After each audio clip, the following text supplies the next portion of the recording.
je voudrais vous parler d'un auteur qui est un des évêques français les plus en vue, Monseigneur Claude d'Agens. Né en 1940, cet homme est d'abord un érudit. Il n'est pas le seul dans l'épiscopat, mais lui l'est particulièrement. Normal Sup, agrégation d'histoire, École française de Rome, une thèse avec Henri-Irénée Maroux, qu'il considère comme son maître. Des années d'enseignement et de recherche au séminaire de Bordeaux et à la faculté de Toulouse. Dès le début, il a participé à la revue Communio. Et d'ailleurs, un certain nombre de ses articles ont été rassemblés dans ce livre, Passion d'Église. Et vous savez qu'il a été donc élu à l'Académie française, où il prend un peu le rôle que tenait naguère le père Carré. Il faut lire son discours de réception, qui est évidemment un texte très travaillé, et qui est un magnifique éloge de René Raymond. Cet homme de lettres a été nommé évêque, ordonné évêque en 1987, d'abord à Poitiers puis à Angoulême, et c'est peut-être par là qu'il est le plus connu, parce qu'il a coordonné le travail d'une commission de théologiens et d'évêques pour l'Assemblée générale plénière des évêques, qui ont pris le nom de rapport d'Agens. Le texte a eu différentes moutures. Je vous prends celui-là. Proposer la foi dans la société actuelle, lettre aux catholiques de France, c'est en 1996. Et puis, entre épreuve et renouveau, la passion de l'Évangile, 2009. En fait, la démarche est en 3 temps. Analyser la situation des catholiques et de l'Église en France.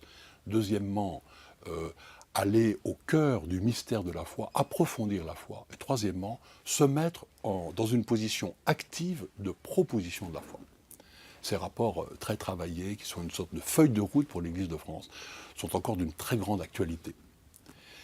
Dans les livres donc plus personnels de Monseigneur d'Agens, je mets en avant ce très beau Méditation sur l'Église catholique en France, libre et présente. Ce sont en fait les mêmes thèmes que les rapports dont nous venons de parler, mais justement avec la conviction et la plume même de Monseigneur d'Agens. Vraiment un grand livre. Mais on peut prendre aussi des recueils comme Va au large ou Aujourd'hui l'Évangile.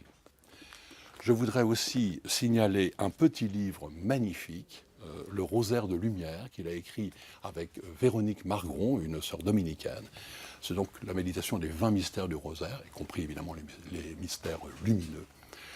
C'est une méditation simple, mais extrêmement profonde, une véritable école de prière.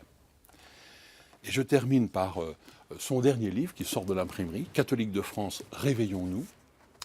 C'est aussi un recueil de ses différentes interventions sur le thème majeur qui parcourt en fait toute son œuvre.